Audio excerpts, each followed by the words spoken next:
लोगोफोर दिनै बारा गोलाव बाथ्रा बुंनाय नङा आं मोननैसो कয়েকজন लिडारनि भिडिअखौ होलांनो सानदों बा बेखौ होखांनायनि उनावहाय नोंथांमोना कमेन्ट सेक्सनाव एसेब्लाबो कमेन्ट खालामनोखौ दाबाव आरो साथाम लिडार जोंनि बर'नि गेजेरावहाय सोर होदावग्रामोन आरो गुबुन ट्राइब ना गुबुन नर्थ इस्टनिनो मानसि दिनै माबायदि होदावदों गावनि हारिया मोनसे जाथाय जानायनि सायाव माबायदि होदावदोंमोन बा माबायदि आसि थुयै थुयै बाथ्रा बुंदों बिनि सायाव आरो दिनै एगेइन आरो बिनि ससेब्लाबो भिडिअ लाबोबावगोन थ' बिदिब्ला जों नायलांग्रो। मैं यूनाइटेड पीपल्स पार्टी रिवाल यूपीपीएल के ओर से हार्दिक स्वागत करता हूं और इस विधेयक का तहे दिल से समर्थन करता हूं। माननीय प्रधानमंत्री श्री नरेंद्र मोदी जी को उनके साहसिक कदम के लिए धन्यवाद, जिससे महिला शक्ति मजबूत होगी। मुझे उम्मीद है कि यह विधेयक सर्वसम्मति से पारित हो जाएगा। जैसे कि मोदी जी कह रहे हैं, यही समय है, यही सही समय है। समय मोदी जी का इंतज़ार कर रहा था और मोदी जी किसी का इंतज़ार ना करते हुए कर दिखाया। यदि हर राजनीतिक दल सचमुच महिलाओं का सशक्तिकरण चाहते हैं तो महिला आरक्षण विधेयक का मुद्दा एक बार सर्वसम्मति से हल किया जाना चाहिए और पारित किया जाना चाहिए। मैं भारतीय महिलाओं को अभिनंदन देना चाहता हूं।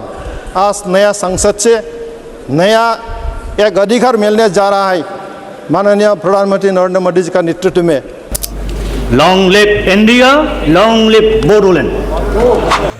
सोनाब देशनि सोरबा स्कलार पण्डित फैबाय, बर'फोर दंमोनलै आसामाव नर्थ इस्ट इण्डियाव बड'लेण्डबो रायजो फिसा दंमोन बिस्रा थुरायदेरनाहायनो फैबाय, जोबजोलांबाय बर'आ, हारा कंकलाबो सावजाजोब्बाय, हाखर जावना नायबाय एन्थ्रपलजिस्टफ्रा, आर्किअलजिस्टफ्रा, हिस्ट्रियानफ्रा गैया। बर'निथ' बारा हारा मोनाखै। सानसेखालि बेखौ हरसे नेदों आं, सानैजों बिराद डिबेट नांबाय। ओइ मानसि, नों थैब्ला खिन्थु आं नोंखौ फबगोन होनबाय। ओइ बाबा, आंखौ बोरै फबनो, आं बोरै हां मोनो जाबाय। आरे आदबो नों थैब्ला नों बहा हां मोनबावगोन बुंबाय आङो माखासे आंनि जुक्तिफोरखौ आरोखि। लास्टआव बे कनभिन्स जाबाय, येस दे फबजासिगोन। सजा खोथा सोरो बेफोर बाथ्राखौ आं बुंनानै महिनी बोराय दंना महिनी ब्रह्म बेखौ आं फबनो नागिरदोंमोन आरो दुखुनांथाव बे सासे बोराय अथ' कन्ट्रिबिउसन हो जाथिनो हा खरलबसे होनो रावबो गोसो गैयाब्रा दा बर'फ्रा लांनानै बेसोरा सिबायखौ सावना गाहैबाय। बिदिनो जगदेश ब्रह्म प्रफेसार बेखौ आङो फबोदों। फिसाला आमेरिकायाव थायो, आमेरिकान फैखांनाय लोगो लोगो फिसालाखौ आं कनभिन्स खालामबाय फबब्ला मा लाब जायो, सावब्ला मा लस जायो। दा बेखायनो आंनि हाम्बुल आपिला बे जायखि जेखि धोरोमखौ फुजिया मानो एटलिस्ट गावनि न'खरनि बर' फिसाफोर थैनायखौ खिन्थु सावनो नाङा दै, फबनांगौ। 5 years after independence, can you negate this fact? We are talking about the inclusion of the Northeast history after 75 years. That's a classic exclusion. India was an anthropological subject, not a historical subject in the eyes of the colonial forces. And today, the Northeast remains outside of the history of the Indian history textbook. That is why you treat them as the other. And that's the silence. And the silence on the Manipur tragedy is not unique.